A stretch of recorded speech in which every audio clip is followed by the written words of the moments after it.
Yun ang hindi ko masagot, sir, sa iyo. Kasi gusto mo akong makulong, sir? Hindi ho. Tinatanong ko lang ho kasi this is how you run. Akala ko kaibigan tayo. Kaninang buntag. So I will be very, very brief, Mr. Chair, in my clarificatory questions, Mr. Chair. Just allow me to thank the former president for gracing the invitation of this Quad Committee and for generously responding to the questions and for being candid with his responses, with his answers. Earlier, Mr. Chair, I noticed former President Gloria Macapagal Arroyo was also joined this committee hearing, although briefly. And we also have the current Vice President in our midst. This is a rare occasion, Mr. Chair.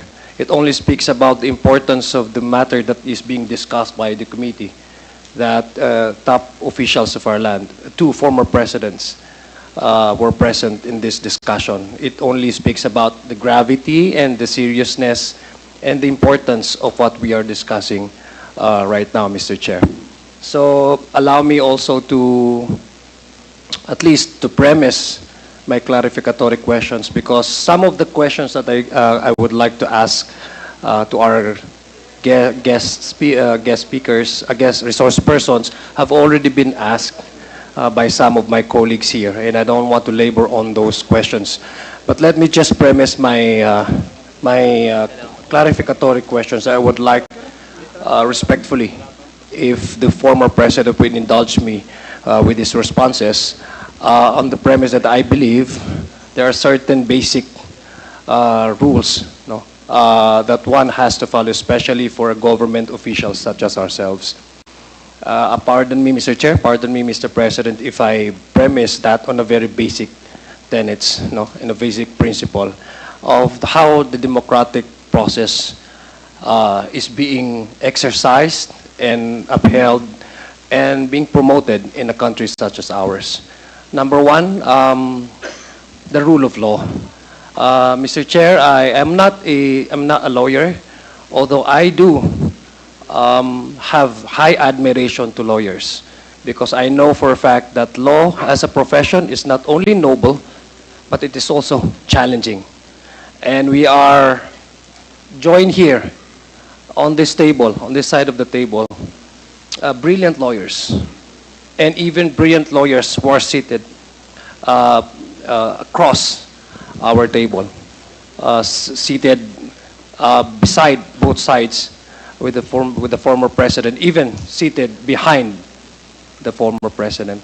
I say it's a noble profession because lawyers are expected to uphold and to promote the basic tenets, which is the rule of law, and to uphold at least the due process, that the very essence of why we are having a very strong, and I suppose we still have a very strong criminal justice system. Because I know, Mr. Chair, as a lawyer, no matter how convincing the evidence being presented to an individual allegedly accused of any crime, a lawyer has to defend his client before any court of law in our land. So ganun po ka-challenging at ka-noble ang profession ng pagiging abogado. So I just like po to direct my clarificatory questions po to the former president. Mr. President, you were once a prosecutor, and tama po. Yes, sir. Thank you po. And Mr. Chair, if I also would like allow the former president to interrupt, just as similar with what Congressman Rog, when he also asked the former president, I would also like to have that kind of arrangement. He can answer me whenever he wants. Wala pong problema sa akin yun, Mr. President. Thank you, sir. Thank you. Mr. President, you were once a prosecutor, and then you served as a mayor of Davao City, and also a former member of the House of Representatives, and then went back to being a mayor again, if I have my timeline correct. No? And then before you ran for the presidency in 2016. And I guess the reason why we invited you over to this committee hearing is also, apart from giving you your fair chance of responding to some of the allegations, Mr. Chairman, Mr. President, of some of those individuals who were, at some one way or the other, were part of the implementation of the war against drugs in your administration, namely Colonel Garma, Colonel Leonardo. These are the individuals who came out and then with affidavits that they have signed, alleged some some things that happened during the implementation of the drug wars against the personality of the former president, Mr. Chair, and this is one way of giving you the fair chance of maybe responding to those allegations. And apart from that, Mr. Chair, Mr. President, you're correct. This is the primary consideration also of this Quad Committee, is to make sure that if there's any policies, laws, regulations in our land that have either weak or needs to be updated or needs to be amended, or for the Congress to pass a new law to strengthen our resolve in trying to protect our streets from illegal activities, criminalities, as well as balancing it with the upholding the due process of law. This is the perfect time for it. So again, I'd like to ask you, Mr. Chair, Mr. President, when you earlier admitted po na you were the ones who ordered the police, yung kill nga po, no? Sinabi niyo po. I presume you came from a position where, as a former prosecutor, there's something wrong with the criminal justice system in our country. I'd like to ask you, why po? I'm just curious po, no, Mr. Chair. Why did you? I don't know if that's an imposition on your part. Why did you have to go to length of ordering some policemen? Was there any wrong in terms of how our criminal legal justice system is being observed, practiced in this country? Yes, sir. The matters of detention, very limited kasi that's about, you have 9 hours, 18 hours, and then 34. You know, sir, mag-imbestiga ka ng kaso. Kung anong sabihin itong tao na ito, you have to go out and find out the truth. And it takes time. So, in the meantime, you cannot hang on to this guy because there are periods of detention prescribed by law. So, yan ang problema because if the lawyer comes, talagang i-release mo yan, and by the time that you discover kung ano ang sinasabi niya na totoo, ano at hindi, wala na sa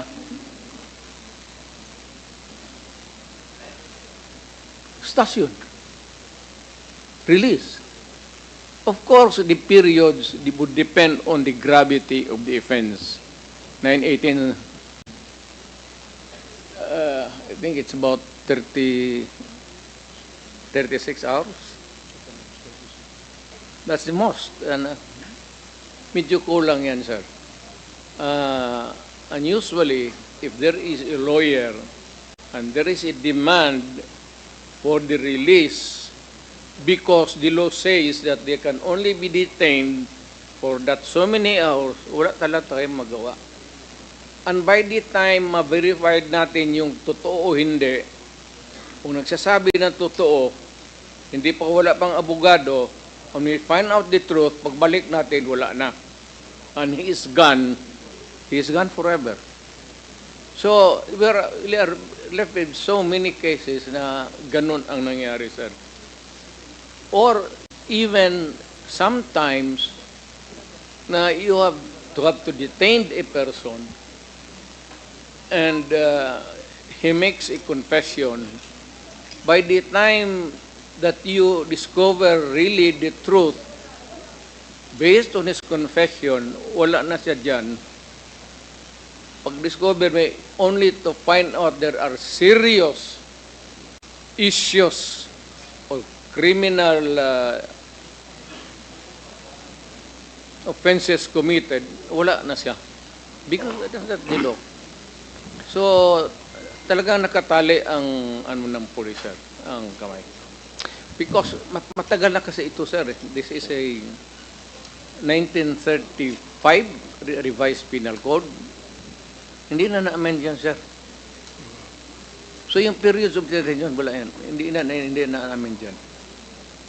So, it's an outmoded, not effective, no longer applicable to the present day reality. Kasi noon, sir, mga kriminal, pwede takbo, magsakay ng karabaw, o mga sakyanan.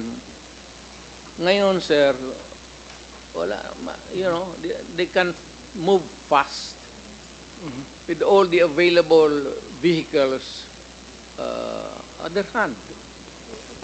So we have to amend the laws of criminal procedure, pati the criminal law itself, sir. Okay. Thank you very much, Mr. Chair. Now, Mr. Chair, with the kind indulgence Yeah, please. of Yes, Congressman Mr. Chair. Adiong, can I just, in relation to what he's trying to ask, I'd like to ask the former president, with due respect, former Yes, sir. president. So you're telling us that the judicial system in this country is not that effective. You said it No, yourself. it's not effective. It has become insufficient. Insufficient, but you also said that it's not actually effective. Because if you're saying that,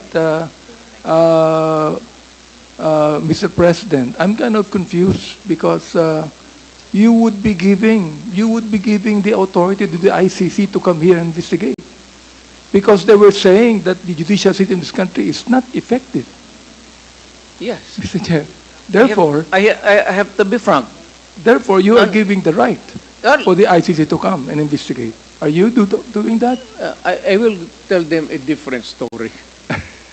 Because what you said when you were president was quite different Yeah. to what you're trying to say now as a private citizen. When you were president, you were saying that there's nothing wrong with the judicial system in this country, so that the ICC has no right whatsoever to investigate. But now as a private citizen, Mr. Chair, I'm kind of confused because right now you're telling me that the judicial system in this country is insufficient and ineffective. Therefore, you are giving the right for the ICC to come in and investigate. Mr. Chair. Civilian ako, sir. Iba naman yung presidente ako. That is a different story. Panahon-panahon lang yung lalabas sa bunganga mo. So therefore, Mr. President, just one question ulit, no? So are you trying to change your position now, being a private citizen, to what you said when you were president? In what manner, sir? As what you've said, that you were president then, now you're a private citizen. Because of that, you are able to say that the judicial system in this country is ineffective and insufficient, Mr. Chair. Not ineffective, insufficient. Insufficient talaga. Mr. President, I heard the word ineffective. I heard it. Yes, sir. That's why I repeated it when I said I have ineffective. I have big ears like you do, so I heard it, Mr. Yeah. President.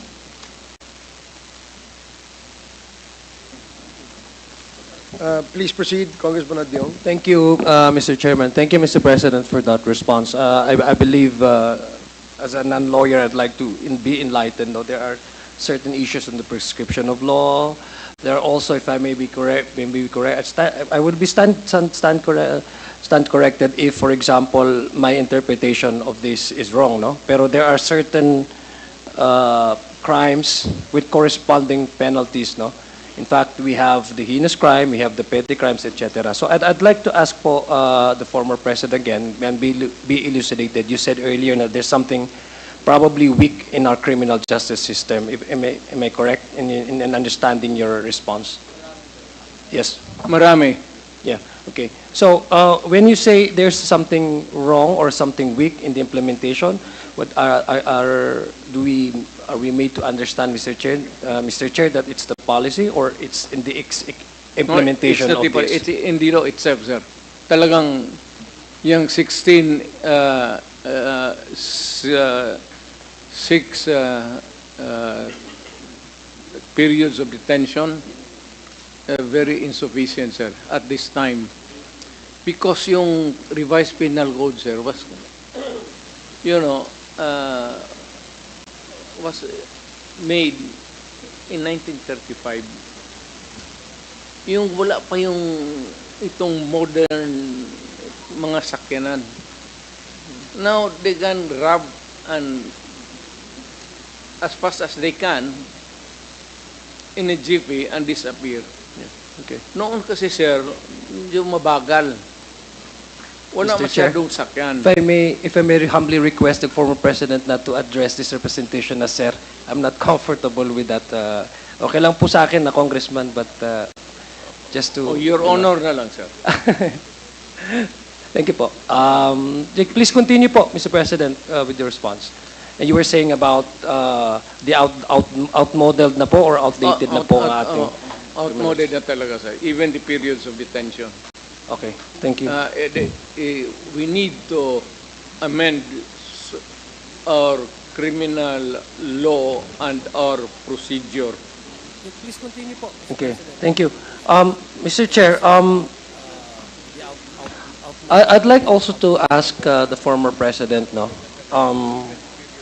Would you say that with the lack of, with the outmodeled na system na po ng criminal and legal justice system that we have, would you say that Thank you.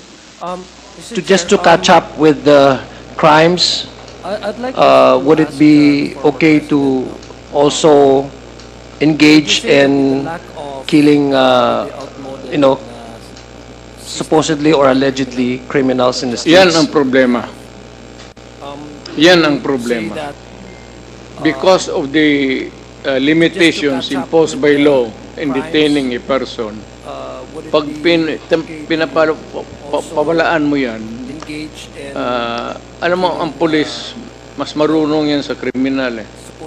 Alam nila na pag nawala ito, sir, they would go back to either pickpocket or hold up. Kaya yung iba would result in the loose term salvaging. Okay.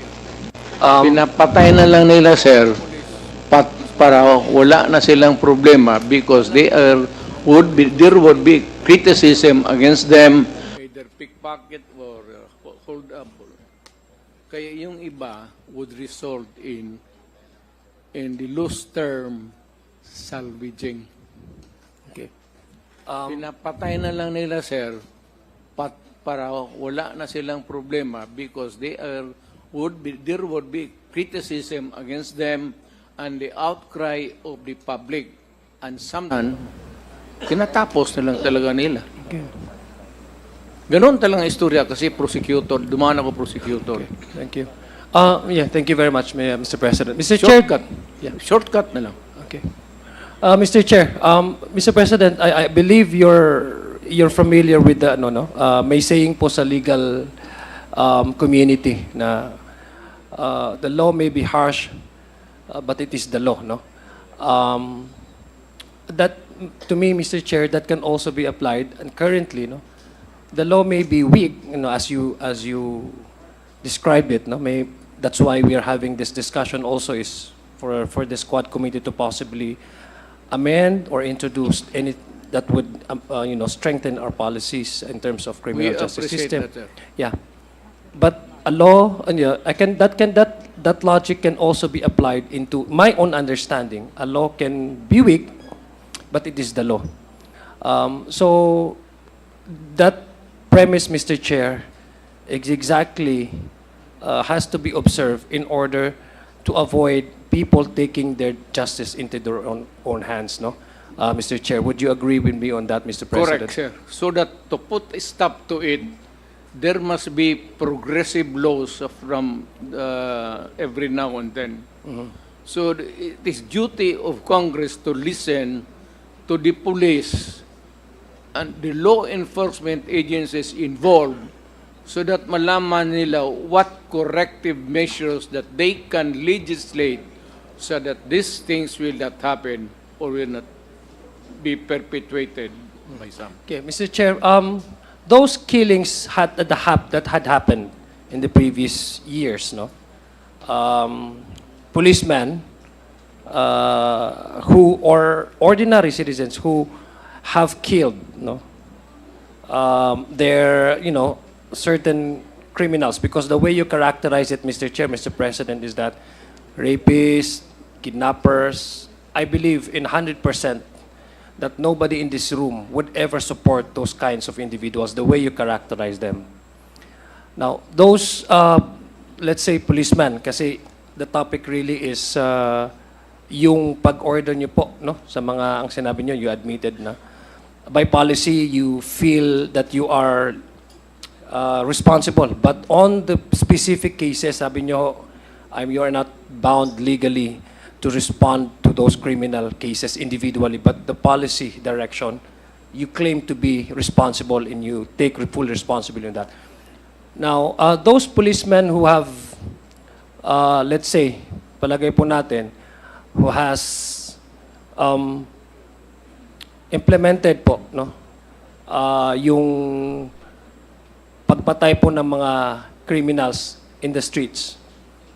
Would that be also, Mr. Chair, for me, help me understand po, Mr. President, Yes, would sir. that also fall under the category of taking the laws into their own hands? Because No, that's sir. precisely why we are avoiding those. I hope you would understand me po, Mr. President, because I came from a community, and I know fully that you understand this. I came from a community where there's a cycle of violence, that people tend to take justice into their own hands. Alam niyo po yan, yung Correct, Lido. sir. And I, for one, would like to strengthen our criminal legal justice system in order to avoid and put a stop to the cycle of violence. Now, those policemen who have killed, the word is extrajudicial killing kasi outside of the bounds of the law, who have killed individuals who are charged with, not even charged, but they suspected of involving themselves in criminalities. Would that be sufficiently or accurately fall under the category of the phrase to take justice into their own hands, which is diametrically opposed to the rule of law and the whole system of our governance, which is based on the democratic principles of separation of the It is judiciary, the legislative, and the... It is always unlawful. I'm sorry po? Mali talaga. It's unlawful. Not lawful. Outside of a judicial pronouncement that you are... Pero wala na tayong death penalty ngayon. That's the problem. Yeah. Okay, so what you're saying po, it is unlawful to kill outside of the bounds of the law. Is that what the former president is saying to the committee? Kasi my question po is, my question po, Mr. President, Mr. Chairman, on the legal maxim that, the law may be harsh or the law may be weak, no? Unfortunately, in the way you describe it in our current legal system, it's weak. But we have to observe that. No, anything that is done outside of the bounds of the law. Outside of the law Outside of law is illegal. it is unlawful. illegal, unlawful. So therefore, Mr. Chair, may I deduce from the way the former president responded to my question, but so that I can be elucidated, those killings were unlawful and illegal. Well, depends, sir. There has to be some a condition. Not all killings are legal, and not all killings are illegal.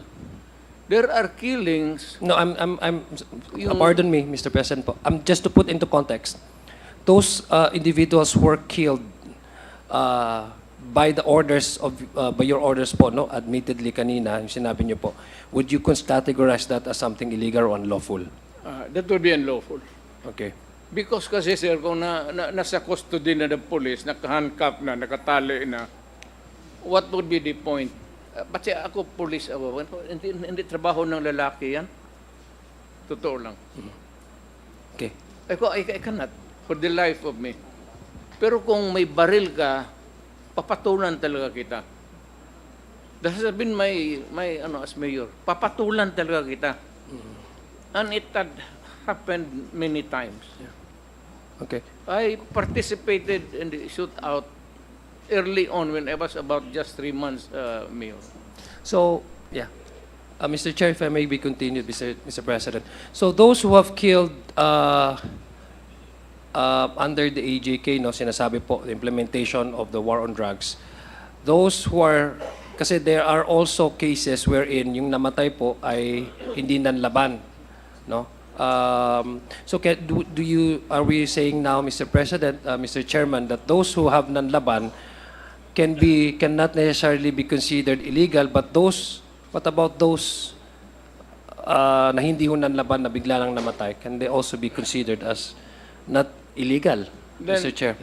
Those police officers, law enforcement agencies, or whoever they are, kung pinatay nila unlawfully, not in self-defense, not in the performance of duty, kung civilian ka or police ka in the performance of duty, which would include the elements of self-defense, talagang illegal yan. Okay. But Mr. Chair, no, let me continue on, Mr. Chair, no. Let me also ask the former president, being a prosecutor himself. I think the bulk of the discussion that we're having right now is on the assigning of the term criminals, no? Because ako po, Mr. President, gumagamit din po ako ng hyperbole. And I'm sure karamihan po sa atin talaga ay it's just as figures of speech, no? Pag meron po tayong hindi magandang nakita, po pwedeng sabihin natin na you are so and so, no? Pag halimbawa mayroon akong kalaban or mayroon ako, pwede kong sabihin na ito si ano so and so, no? So those are just some mere accusations, no, allegations. Who do you think, or which agency of the government do you think has that mandate and, again, the mandate and the authority to assign that such and such person is criminal, and when can that, for example, I believe it's the court, no? And when can the court finally categorize you or called a certain individual allegedly of committing a crime criminal, Mr. Chair? Sir, we have to go para hindi tayo mawala sa Yes po, discussion. yes po, Mr. Chair. If I may, I'm not trying to... Alam mo, sir, we have to start with the elementary thing. The law enforcement starts with the police. So he goes out there, enforces the law. If there is a violation, he makes the arrest. If there is an arrest made and there is a resistance, no person na ina-aresto niya, and talaga nakita niya na it is a very serious one, the police, the trabaho of the police is not only to say that I am a police, that you are under arrest, but the police has to overcome the resistance physically. If there is a resistance, bugbugin na niya o anong para madala niya sa estasyon pagkalumaban and book him for the crime that the guy committed. Kasi pag lumaban yan, magsuntukan talaga, minsan nababatuta. And the police is right in making that arrest if there is a resistance. This is not to defend the police. Pero kung sila mismo, naalanganin na sila, o yung may raid, tapos may baril, hindi na kailangan sila magtanong ng ano, walang kaseremonya yan. It's either we say, you surrender, raid ito, at may maling galaw, the slightest move on the hand, even if it is equivocal kung ano ang dinudukot niya. Basta may baril, the police can kill the person. Okay. Oh, Yeah. Thank you. Thank you very much for that, Mr. President, Mr. Chairman. Now, that's given, for example, that scenario, no? Would you say, Mr. Chair, that I agree with you, talagang may karapatan yung mga pulis mo depensa, no? Even hindi lang ho pulis, no, Mr. Chair. Even yung mga ordinary tao, if you feel threatened, talagang you have the right to defend yourself. But again, going back, Mr. Chair, doon sa issue ng EJK, because this is what I'm trying to understand, Mr. Chair. extrajudicial killing, sir? Yes po. Sige, okay. This is what I'm trying to understand po, Mr. Chair. Let's No? zero in on that issue, sir. Yes po. The reason why I'm asking you this, Mr. Chair, is, again, remember po, Mr. Chair, I premised my question on the very basic principle of the rule of law, due process, and etc. So the question is, of course, tayo po, it's easier for us to accuse, no? And it's only for the courts to really find out whether that person is really guilty of committing such crimes or not. Correct. Now, and earlier, tinanong ko po kayo, Mr. President, Mr. Chairman, kung ano po yung mga lapses ng criminal justice system natin, and you have mentioned several, no? Kaya nga po ang tanong ko, binabalikan ko po, kasi this is the contention of the discussion right now. Is it justifiable, for example, that those who's the power to designate, for example, if a person is guilty or not in certain crimes, can also be taken up, justice can also be taken up by ordinary policemen or any ordinary citizens to kill anybody charged of any criminalities without even allowing them to go to courts, no? Kasi that would be inimical again po to the due process and to the rule of law, and diametrically opposed to the rule of to the democratic processes Meaning that we to have. say, That's what sir, I'm trying po, Mr. President, to I understand. understand you. Kasi this is all about EJK. And unfortunately, in the previous administration po, with all due respect, there are several also allegations of those who are not been suspected of engaged in illegal drug activities that have also perished during the actual operation of our police. Yun lang po yung gusto kong malaman so that I can also be elucidated on how we go forward in trying to introduce some laws or amend some laws, Mr. Chairman, Mr. President. Hindi na kailangan, sir. Wrongfully killing a person is a crime. Kaya nga, hindi na kailangan na magsabi tayo na itong police na ito guilty.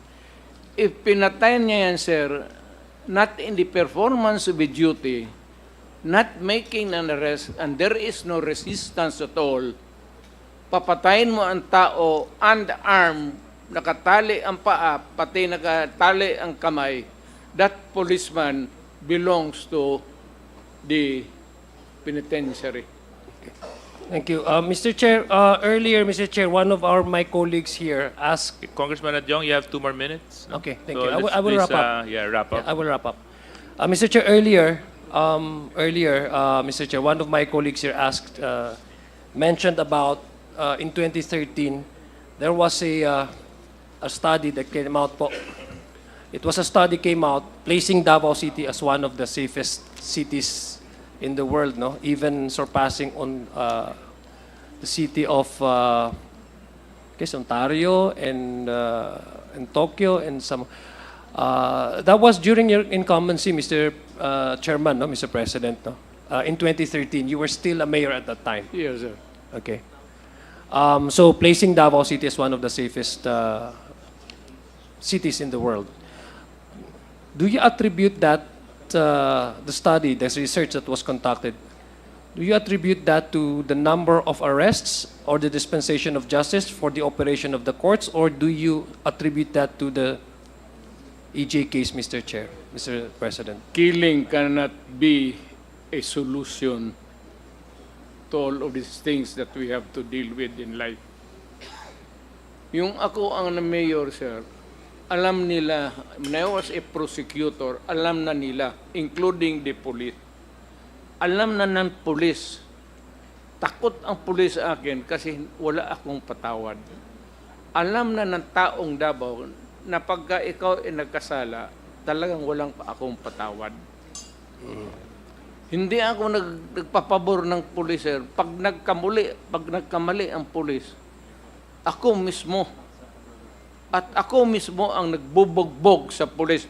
Tanong ka ng, nandito man si,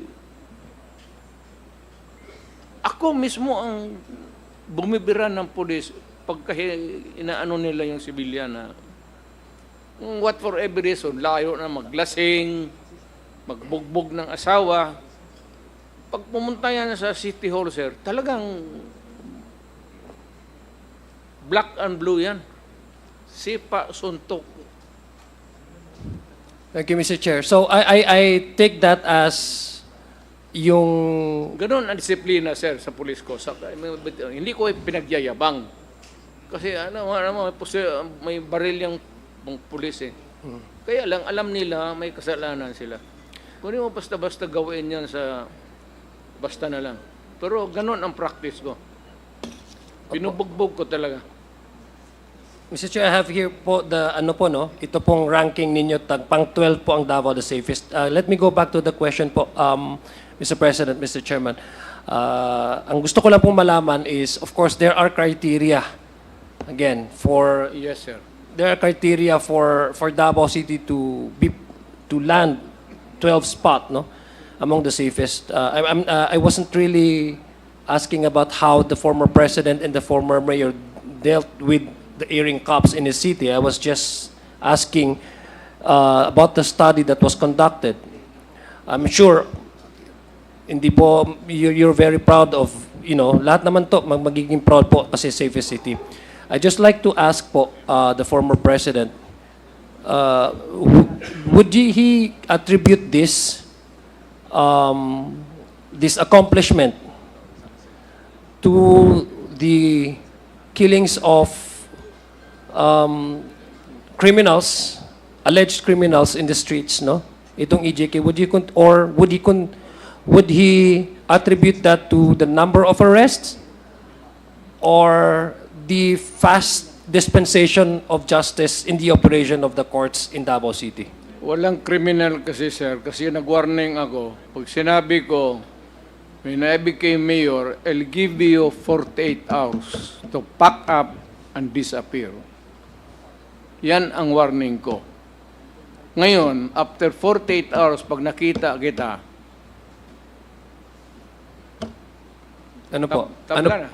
Ano pong mangyayari after 48 hours pag nakita niyo po sila? Yun ang hindi ko masagot, sir, sa iyo. Kasi gusto mo akong makulong, sir? Hindi ho. Tinatanong ko lang ho kasi this is how you run. Akala ko kaibigan tayo. And Mr. Chair, Mr. President, I know that you've taken your job as mayor seriously. That's why I'm asking how did you able to manage to keep, crimes at a very low level po in those times. Kasi I also link this with the case of extrajudicial killings which you admittedly po kanina po na sinasabi ordering the police. Nangyari yan, I just want to put in everything into context so that I can understand. Now, Mr. Chair, for my final question, I believe I'm wrap up. For my final questions, earlier, Mr. President, Mr. Chair, you also mentioned, you were asked also, bakit you resorted to ordering the police pag nanglaban, patayin, pag kasi tapos ang response niyo po, I think it was Congresswoman Franz Castro who asked that question. And you responded to her na kasi medyo masikip na sa kulungan. Kaya para mas maluwag-luwag, patayin na lang yung iba, no? That's what I heard, Mr. President. So that I took that as the response of the President because that's what the response from the President. Now, I'm just curious po, Mr. President. For 6 years po, you were President, no? 17th and 16th, and I guess in 17th Congress, you were the President at that time. And there were several bills that were proposed by this Congress to reinstate the Death ano yun? Yung penalty. capital punishment, yung death penalty. First for heinous crimes and other illegal, for illegal drug related crimes, no? And I believe the lead chairman of this committee, Congressman Ace Barbers, was one of the authors of those bills. I'm just curious, Mr. Chair, Mr. President, why didn't you put the weight of Malacanang to support that bill? Why haven't you certified that as an urgent bill? Wala pa ako sa Kung- Malacanang, sir. Ano po? Wala pa ako sa Malacanang. It was proposed po during your incumbency as president. That would have been a perfect opportunity for your administration to really fight criminalities, especially those who have been convicted of Yes, illegal drug crimes. So I'm just wondering po, Mr. Chair, that was the opportunity. Has there been any talks in Malacanang that 7 bills that were introduced during the 17 Congress under your incumbency? In fact, I mentioned earlier, former President Gloria Macapagal-Arroyo was here. I vividly recall when the voting was ongoing, President Gloria Macapagal-Arroyo voted not to pass the reinstituting of Death the criminal penalty. offense of death penalty. So I'm just wondering po, Mr. Chair, Mr. President, that was televised po all over the country. Why didn't you put your weight, the Malacanang's weight, and maybe to Are you certify this as urgent bill? Asking my honest opinion. Yes, Mr. Chair, Mr. You President. restore the death penalty. I'm sorry Mas po. mabuti po, ibalik ninyo ang death penalty.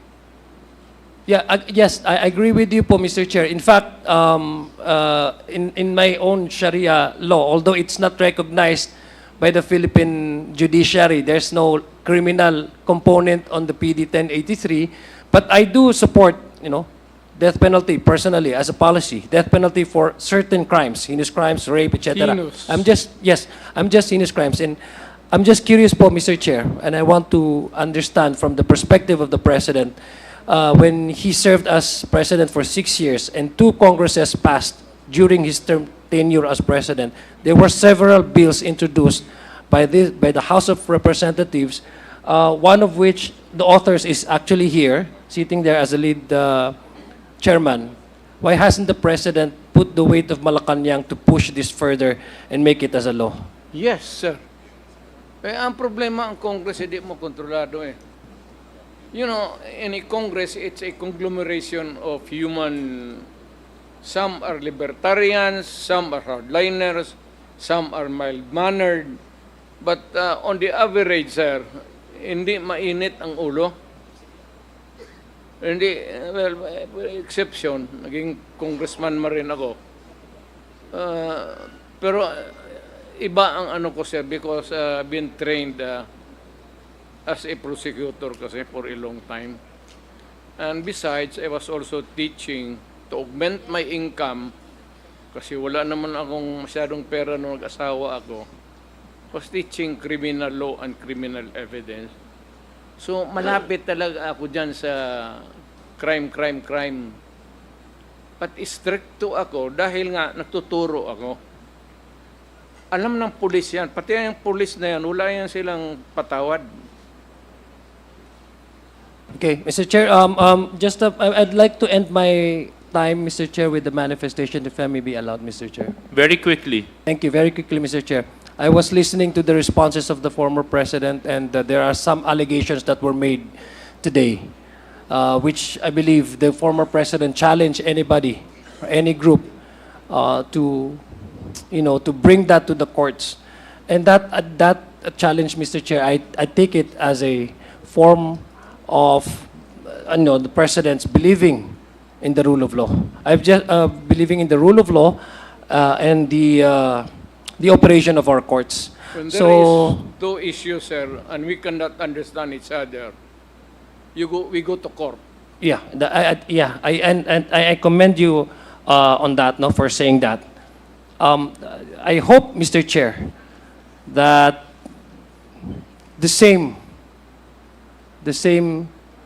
should have been also accorded and should have been also been extended to those who died in the streets. I believe the former president, by just encouraging anybody, any individual to go to court and file these cases, because I believe that's the proper venue for that. Sir, there are independent investigations, investigative bodies. It is not only the police. You can rely on the NBI, the Human Rights Commission, and others. You can tap anybody there to help in the enforcement of the law against itong sabi mong illegal killings of criminals, or what they would call yung sa ating parlance ngayon as salvaging. Yeah, thank you. Congressman Adiong, Again, yes. let me just put an end to my statement, Mr. Chair, if I may be allowed. Again, that encouragement from the former president to bring these cases to the courts, it's actually a manifestation that all of us here, even the former president, believes in the rule of law. And I hope, Mr. Chair, that out of the 33,000 or 2,000 or thousands who have died,